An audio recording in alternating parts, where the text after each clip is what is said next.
Petugas gabungan kembali menemukan satu jenazah korban letusan Gunung Semeru, Lumajang, Jawa Timur. Korban ditemukan di sekitar tambang pasir kawasan Dusun Kamar Kajang, Desa Sumberwuluh. Jenazah kemudian dibawa ke Rumah Sakit Haryoto untuk diidentifikasi. Sebelumnya di lokasi ini ditemukan 3 jenazah warga korban erupsi Gunung Semeru. Diperkirakan masih ada 3 jenazah tertimbun material vulkanis.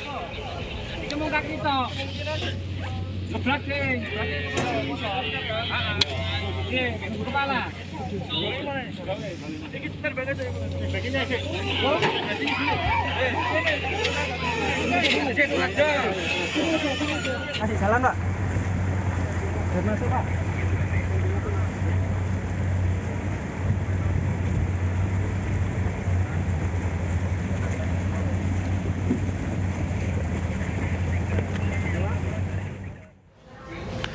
Kita langsung saja menuju ke Lumajang, Jawa Timur bersama rekan kami Mahathir. Selamat malam Mahathir, selain pencarian korban tentu saja penanganan alias trauma healing terhadap anak-anak yang rentan sebagai korban secara psikis ini terus dilakukan. Sampai malam ini apa yang dilakukan? Ya, Abraham, untuk trauma healing yang dilakukan salah satunya berada di aktivitas di belakang kami ini di salah satu posko yang dimana memang posko ini ditunjukkan atau memang difokuskan untuk trauma healing. Kegiatannya banyak sekali, Abe. Dari yang pagi hari suka ada storytelling atau kegiatan yang lainnya.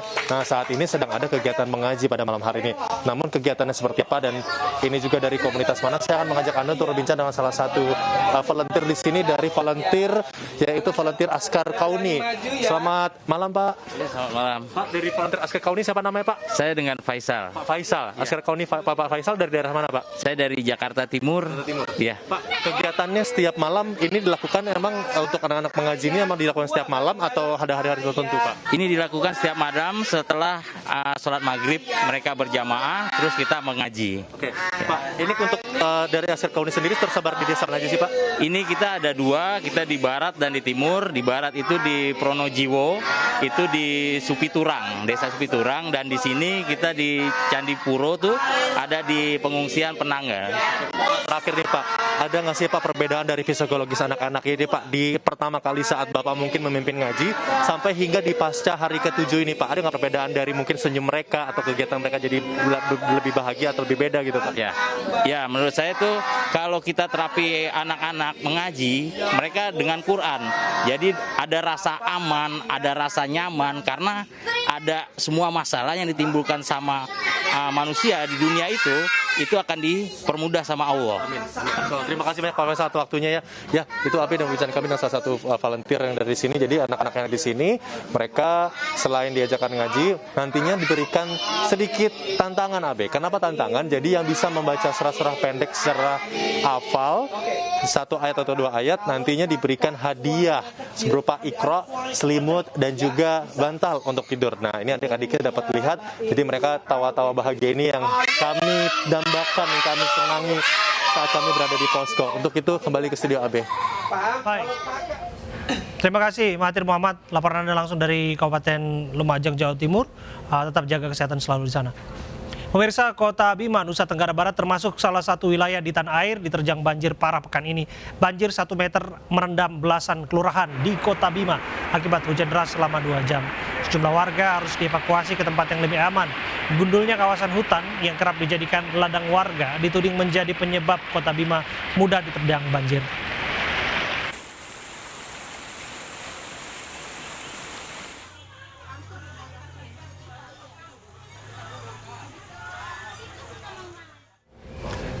Kota Bima, Nusa Tenggara Barat berada di bawah lereng perbukitan curam.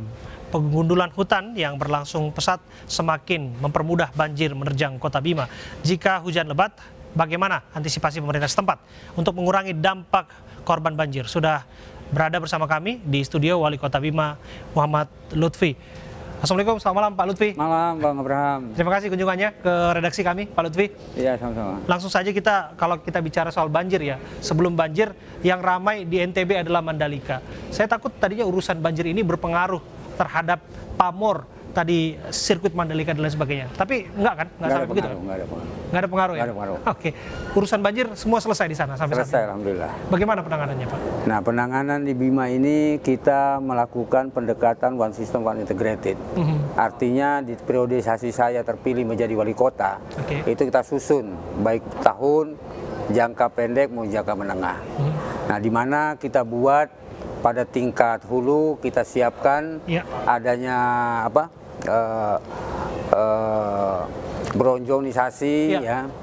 adanya cek dam, Ya, ya. embung. Nah, begitu juga di tingkat hulu, hilirnya. Ya.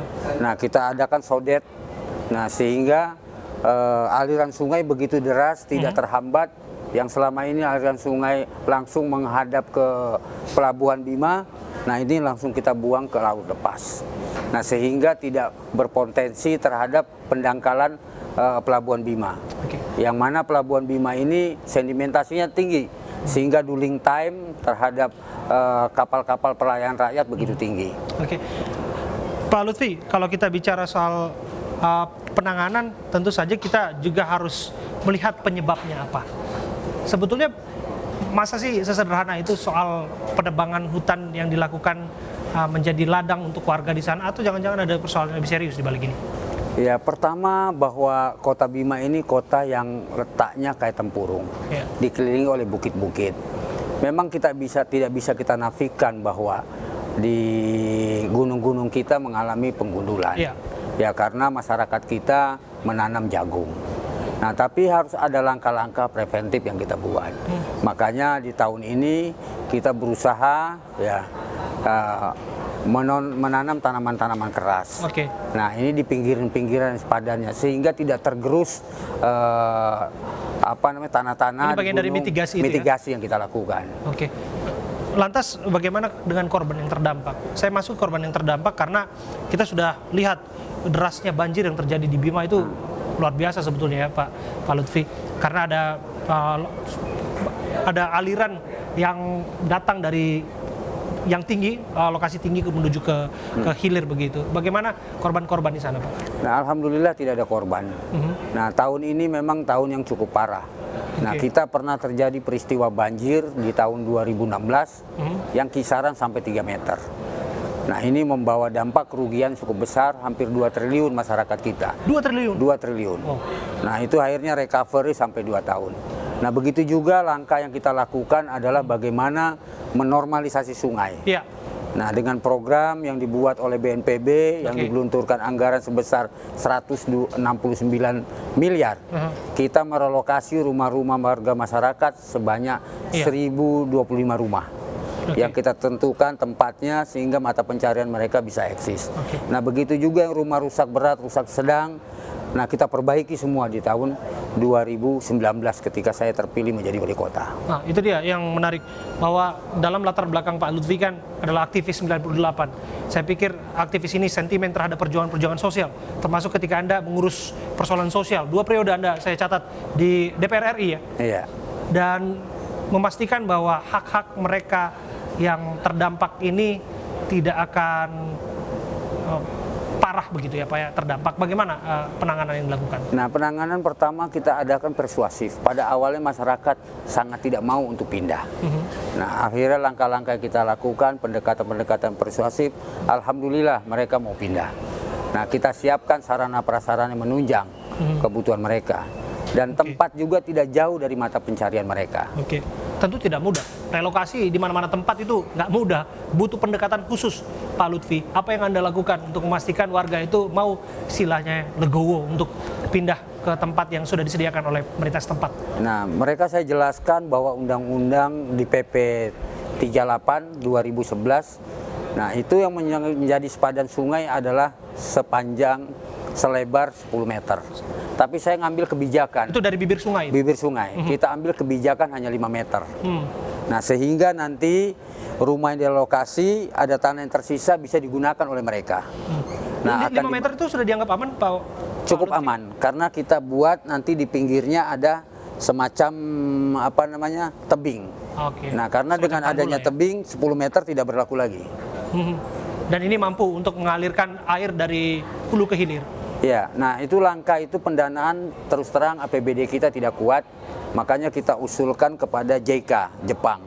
Nah, alhamdulillah tahun 2022 akan ada normalisasi sungai di 2 sungai, Sungai Pedolo dengan Sungai Melayu, dengan anggaran 235 miliar. Oke.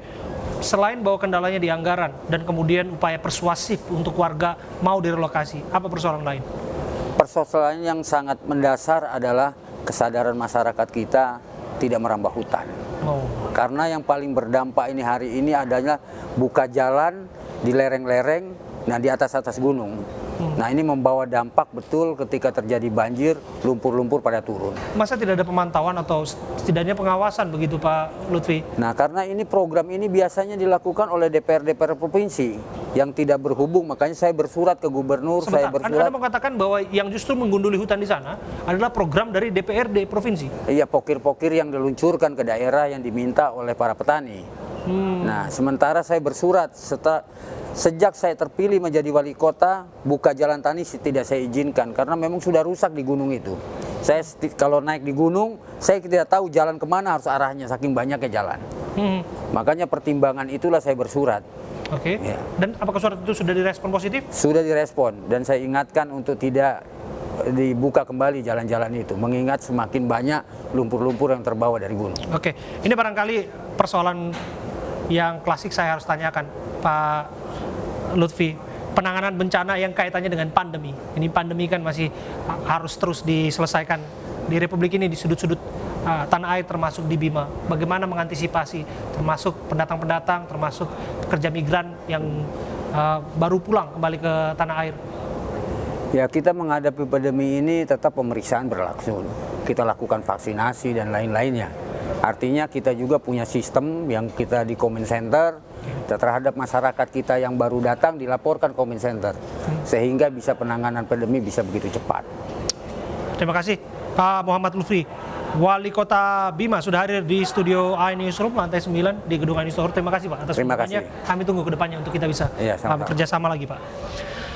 Seorang warga di Kota Waringin Timur, Kalimantan Tengah terkejut saat menemukan tulang belulang di dalam tumpukan pasir yang dibelinya. Kami hadirkan informasinya saat lagi untuk Anda.